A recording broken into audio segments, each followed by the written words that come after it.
Hey, welcome to a Wiser Retirement podcast. Leaving a financial legacy isn't something that happens by accident. It takes planning. We've put together a guide with 7 steps to leave a financial legacy and have made it available for free on our website. This guide covers designing your legacy, estate planning, financial education, and protecting your legacy. The link to download 7 steps to leave a financial legacy is listed in the episode description, or you can go to wiserinvestor.com, scroll to the bottom, and find it there. Now on to today's episode. Welcome to a Wiser Retirement Podcast, where we believe the best financial advice should always be conflict-free. I'm your host, Casey Smith. I'm joined today with Jordan Sute from Sute CPA. Hey, Jordan. Hey, Casey. So, Jordan, our regular listeners will know that you are a regular guest on our podcast. Probably I should just call you a co-host at this point. You think so? I'm thinking about adding friend of the pod to my Instagram bio, so Right. I at least have that. Or at least your LinkedIn bio, right? Yeah. Where everything gets exaggerated. Exactly. Then maybe I could put co-host on there. Yeah. Yeah.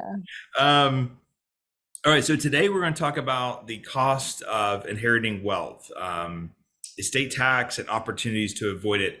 So I don't want to lose everybody when I say we're going to run through an example of a married couple passes away with $44 million in assets. And what do we do? Because probably a lot of listeners don't have $44 million of net worth, but you need to listen closely, because right now, if you were to pass away, you have an exclusion of around 12 million, I believe, per person, which means you have to have a net worth of over $24 million before the death tax or inheritance tax were to kick in. But in 2026, this all resets back to 5 million per person. Right. Could get extended. This is something we fight every 5 or 6 years, it seems like, as planners, is, we get down to the 12th hour and what do we do? So anyway, pay close attention and listen to some of the strategies, because you may wake up in 2027 and all of a sudden have estate issues. All right, so let's get started with our example. So we have Mr. and Mrs. Jones. They've worked, built a business, liquidated everything. Doesn't matter if they did or not. Point is that they're worth about $44 million in assets. So Jordan, if they didn't do anything prior, because there's not much you can do after you've died. Right. And there's honestly not much you can do after you've amassed the wealth too. That's another thing. That is very true. Yeah. I have this idea in mind of a series we would do for business owners, because there's so much you got to do before you sell the business, right? Versus the 12th hour prior to closing, and you're like, hey, I got all this money. How do I not pay all this tax? Well, you had to structure things differently well before the closing, years before the closing, to actually help you there. But let's stick to this example today. So $44 million. What do I do, Jordan? I'm inheriting $44 million from my parents. I'm going to pay a lot of tax at this point, right? So yes, you are, especially if unfortunately, if they both go at the same time, then yeah, that's a big problem. But let's say maybe one parent passes first, leaving another parent. It's always the man that passes first, because we do stupid stuff. Yes, dad has left us and mom is still here. So what's going on? What's happening? Luckily for you as the inheritor, nothing quite yet. I mean, you're not getting in cash or assets from their estate quite yet, but there's no tax implications if we do things correctly. So what I would do is, if the dad passes, he's going to pass every single asset over to mom, because you have unlimited spousal transfers. And then what we're going to do is we're going to elect portability on his estate tax return. And what that means is that he has 12 million to use as his estate tax exemption. We're essentially going to claim that his estate is worth 0, and we're going to pass all 12 over to mom. So it's just a tax deferral technique. Taxes are still coming, but we're just going to defer. That's the name of the game for us as preparers. We always just want to keep pushing it until we absolutely have to pay it. So by electing portability, passing all the assets over to mom, we're just deferring this tax that's going to come due at some point. and giving her the ability to escape not just only 12 million of estate tax, but now 24 million. So that's Right. step one. And I think that's a big step because there are deadlines that have to be met with respect to electing portability. And I think right now, especially for us, we don't have a ton of clients that are worth 44 million, but we do have clients that are worth 8, 10 million, 12 million. And this conversation, like we said, will be really relevant in 2026 when that estate tax, if it comes back down to 5 million a person. And so normally what you would have to do is you have to file an estate tax return within 9 months of death.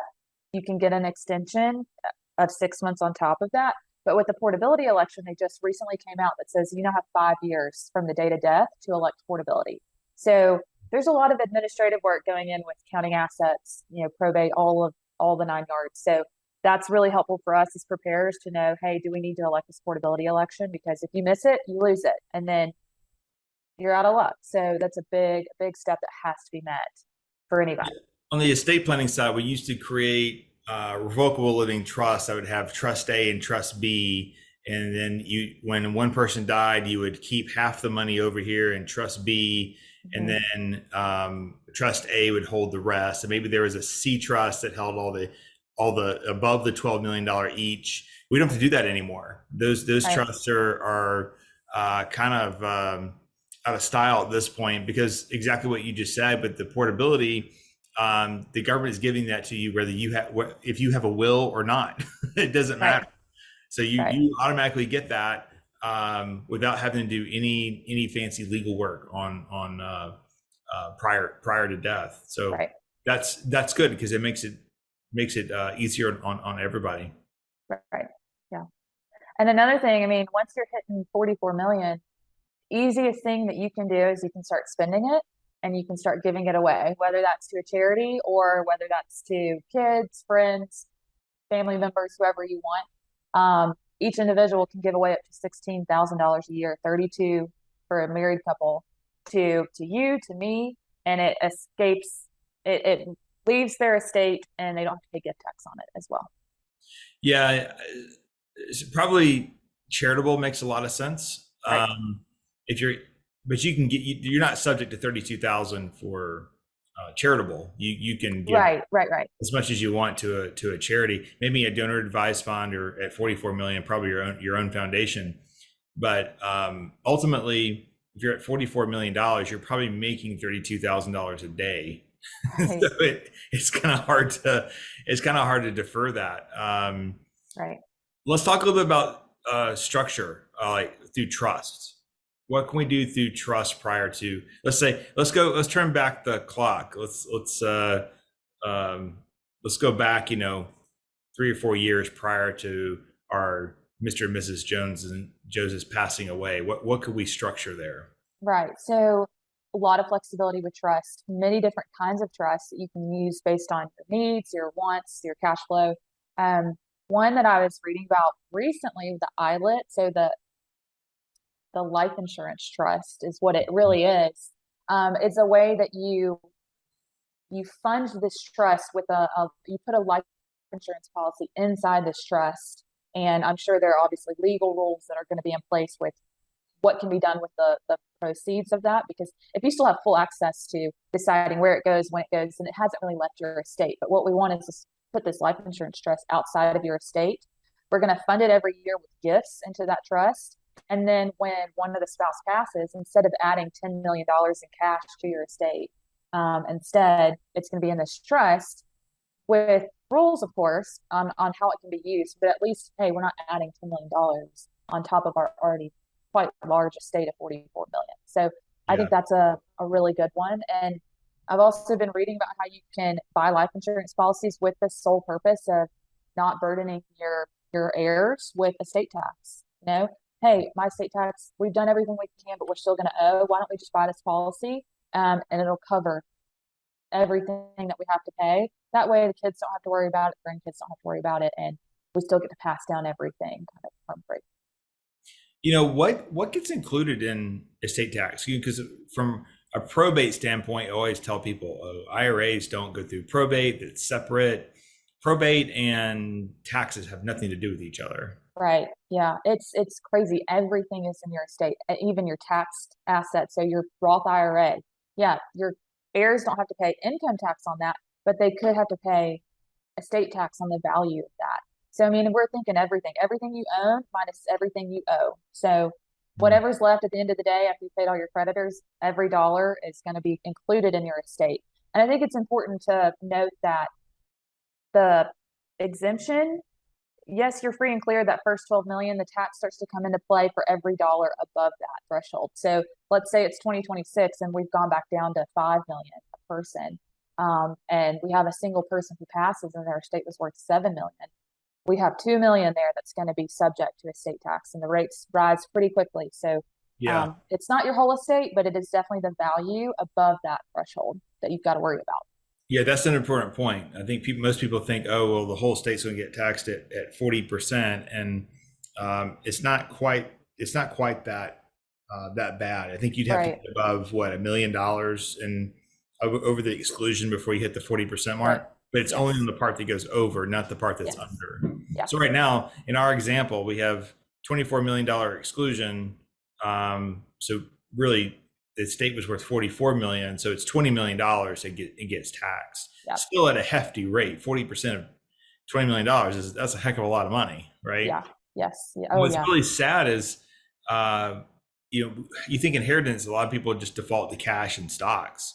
But what if it's a farm? What if it's this huge farm out west, and that's a low margin business, right? And so that's where families get hit hard. And I think that's one of the reasons why it is so high. Is to protect, landowners, essentially. You don't have to be selling your livelihood in order to pay the tax, and then what does your family do? Right. Something that we see quite often in businesses is family limited partnerships, where you're passing equity to family members, and you get the whole thing. Your whole business gets evaluated. It's not worth as much as a whole if it's divided up in fractions, like I own all of my company. But if my kids own 25 and 25 own 50, that 25% is not worth as much, right? That's a technique to lower the value of something. Absolutely. I've seen that done with real estate. So you have rental properties, you put that into an LLC, you create a family owner partnership through that, and then the properties aren't worth as much. So that is a technique. I don't know, you may not know this. I don't mean to put you on the spot, but I believe that family owner partners have come under fire with the IRS. I don't know that, because I think there can be a lot of cheating through that process. Right. So I know that you do it, you got to make sure you're doing it in the best, with the best of intentions, for sure. Right. And that's another kind of point on the list of, okay, your estate's worth 44 million. What are you going to do now? Before you call your CPA, you absolutely have to get an attorney on your side, and one that's competent and can help you set up these vehicles and do it properly, so that there's no ambiguity on what's going on. Just so that if the IRS ever did call into question, hey, did you still have control over, this or that? It's very clear, and you're not worrying about it and putting it on your heirs after you're gone. So yeah, step one, absolutely. Competent team on your side. Yeah, the estate portion of this is a whole nother podcast, and it's probably what we should do, because on the estate side, it can get very creative and very complex very very quickly on the legal side, but not so much a tax side. Right. Well, that's complicated too, but you know about that. Yeah. And we're just putting into place, we're just kind of reporting what the attorneys have done, Yes, we can work in conjunction and give them advice on tax appropriate vehicles, but they're the ones that are really putting in the groundwork and making sure that you're going to be safe in the long run. So let's add this to the conversation. So there's inheritance tax, but there's also gift tax. Right. Those are two very different things, but yet people get them confused all the time. So let's talk about gift tax, because I think people also kind of forget about this as well. You pay gift tax on gifts that you give that are above that 32 or 16 to a person, not a charity. We're talking to individuals, to trusts. But when you roll over that threshold of 32,000 for a married couple, that starts to eat into your estate tax exclusion. So somebody could die and they could already have their estate tax exclusion has come down a bit because they've used it up in their lifetime with these gifts. But that's also a really effective method to save in the long run, because if you're funding trusts, if you're giving gifts to kids, getting rid of cash, it's taking it out of your estate, and instead it's putting in these other places. Over the $16,000 mark. Yes, over Yeah. 16,000. And what form is that you file when you do that? What form number is that? Do you remember? 709. So 709 is your 709. gift tax, Okay. and then 706 is your estate tax. Okay, so let's just forget that the exclusion is 12 million each. Let's just say that I'm worth $8 million. It's Christmas of 2025, about to roll into 2026. The government's going to allow the exclusion to drop to 5 million. I could gift $2 million in December of 2025, right? And then I could take that off my exclusion, right, of at the time of 12 million, and no one's going to pay tax on that. Right.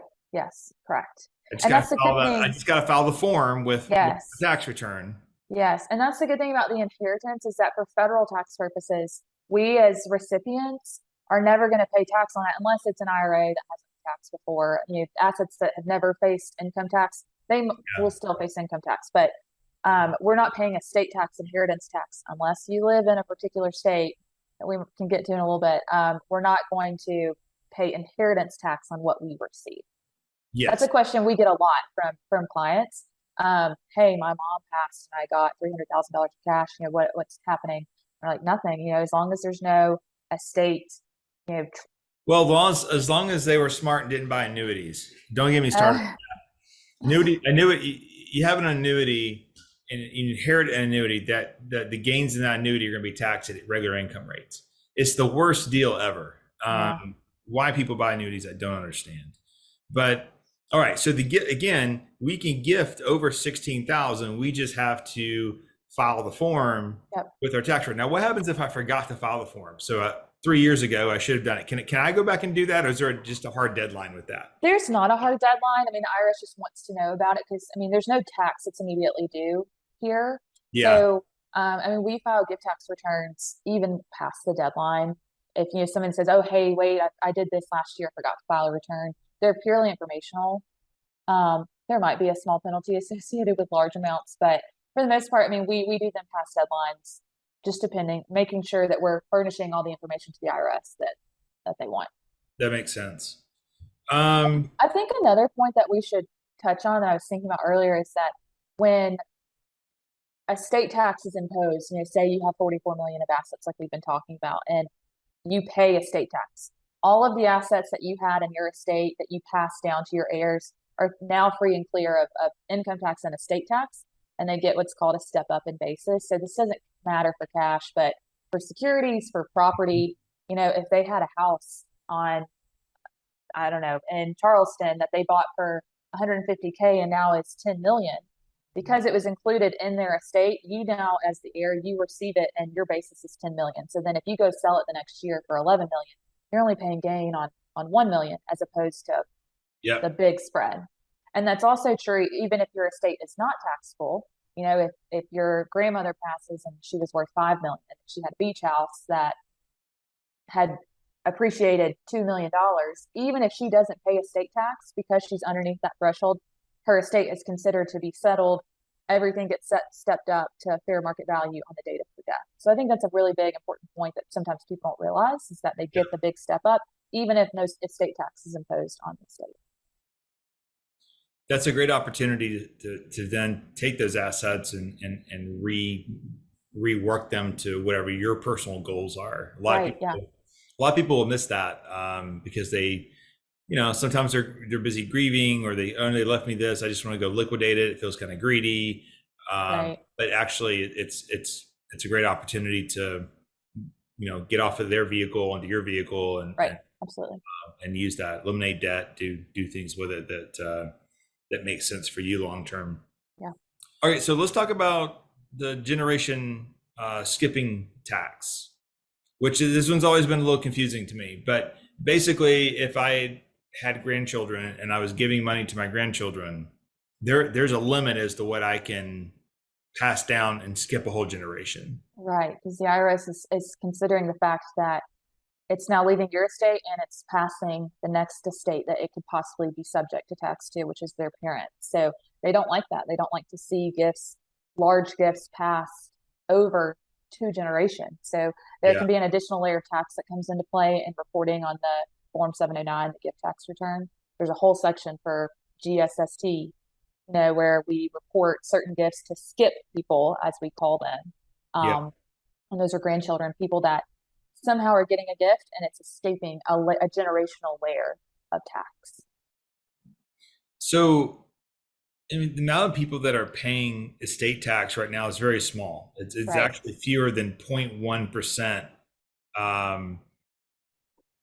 Actually, it's 0.1% of estates actually file a return right now. Wow. Because the exclusion is so high. And then 0.04 end up paying the tax. So the amount of people paying estate tax is so small, but it still amounted to $9.3 billion in revenue. Wow. For the government. So it's obviously, that's a lot of money.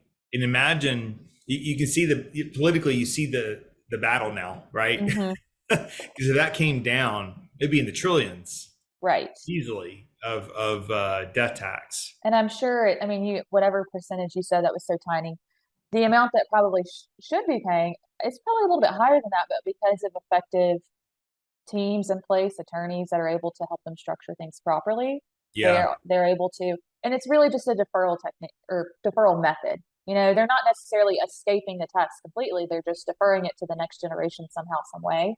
Right. And by doing so, moving it out of their estate, pushing it further forward. Well, so very few people are paying federal estate tax, but there's a lot of people paying state estate tax. Yeah. And we don't think about that so much in Georgia, but like Washington State.